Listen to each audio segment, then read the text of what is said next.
Thomas, I think that this is actually one of the things that I was most compelled by in this film.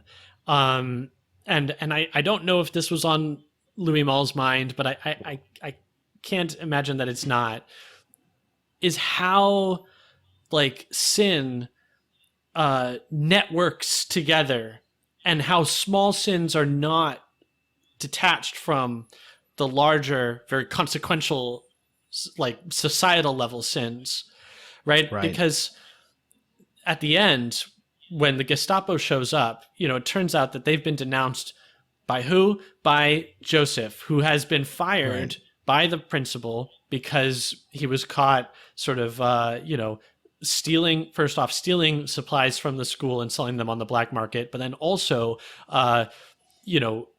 trading with the boys for their private goods sent to them from home in exchange for goods that he would supply from the black market. And one of the things that we learn about this priest is that he's like especially hard on the rich, and not hard in like a spiteful way, but that he sympathizes very much with the plight of the poor, and so he holds the rich to account in a way that Jesus did, and so when this happens, he says, "There's nothing I despise more than the black market," and that's kind of like I'm going on a bit of a tangent here, but that was kind of a jarring line for me, because you think, oh come on, like there's a lot of bad things out there. There's nothing you despise more than the black market. But then just made me think about what that means, in a time of war, in a time of want.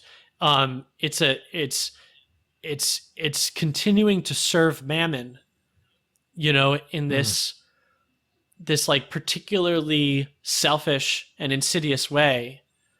And all the more insidious because it sort of purports to be, like it would like to hide behind a veneer of charity, of sort of like getting the supplies to people where they need them most. But like Joseph says at the beginning, when we see him in one of his first deals, he says the richer they are, the more they steal. So this is like it's an economy that's marked by injustice and marked by selfishness and profiteering. And even though it seems kind of benign, Lucien is trading some of his mother's jam for some stamps.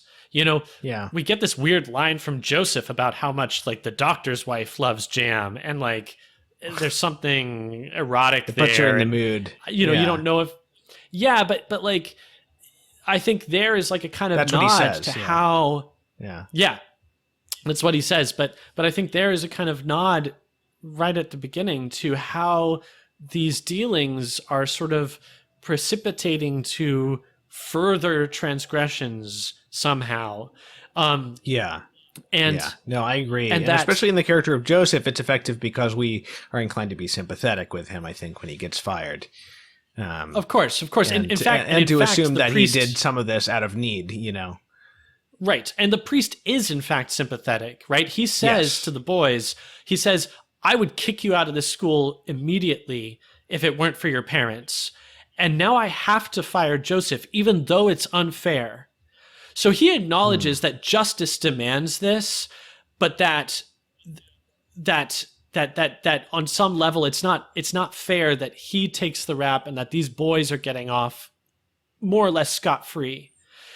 Yeah. Of course, Joseph is not able to see that, and Joseph does, take vengeance and denounce them. And so in a very real way, the like sort of petty bartering of these schoolboys leads to the denunciation and the ultimate death of these friends of theirs, So no sin is disconnected from the other, But another cool thing that this film does is that, it does get us to sympathize with Joseph. We see Joseph very much as a peer of these boys. He's their age, more or less. And but he comes from a very different social background, and he's picked on, and he's also got a bad leg, so he can't be conscripted. He can't get much work. This is like a charitable thing that the principal has done in giving him a job in the first place. Right. But what I think is unique about what this film does with his character is that we sympathize with him, but we don't find his actions any less egregious for that. Mm-hmm. By the end of the film. I think that a lot of times today in storytelling, there is like this desire to like humanize the villains and to like show us the sort of psychological reasons or the historical reasons, like what's driving this villain to do, the bad things that he's doing or she's doing. And I think that, in doing so, a lot of the time stories end up sort of exonerating their villains and there actually end up being no villains. And so it becomes like kind of a denial of the reality of sin. But this is like the opposite. This, I think, even though we see sort of what drives Joseph to do what he does, even though we find ourselves sympathizing with him, we're still horrified at the choice that he makes in the end, and we're not inclined at all to like let him off the hook. Right. But I think by that same token, we also see how the sins of others have contributed to this. I think far from being a denial of sin, here the sort of explanation, the sort of digging deeper and looking beneath the surface actually opens us, it conduces to a recognition of the sort of how sin has saturated society from the ground up, from the youngest ages to the highest, And I think that's another cool thing that this film does, is that it shows us some of these social dynamics of World War II, of wartime. We see what drives people toward resistance, what drives people toward collaboration, what drives people toward silent witnessing on the sidelines. But we're seeing it all from the perspective of boyhood. And these sort of high school and elementary school interactions. Something crystallizes or comes into a sharper focus when it's sort of refracted through this